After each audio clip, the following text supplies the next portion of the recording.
నువ్వు చెప్పు ఆరెంజ్. నువ్వు చెప్పు ఆరెంజ్. అలా కాదు, మాట రావాలి. Orange orange orange. అందరు చెప్తున్నారు, నువ్వు చెప్పు ఆరెంజ్.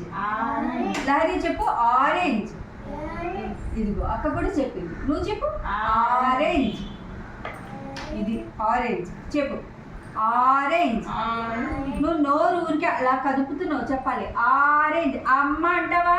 కూర్చున్నాను. అమ్మ అంటావా? అమ్మ అంటున్నావా? ఆరెంజ్ పెట్టు. ఏది ఎటువైపు చిన్నది ఉంది అలా దోపేయకూడదు, చూసి పెట్టు. ఆరెంజ్. క్లాప్స్ అప్పుడే కాదు, లైన్ మొత్తం అయ్యాక క్లాప్స్. ఏంటిది? ఏ కలర్ ఇది? ఆరెంజ్. చెప్పు ఆరెంజ్.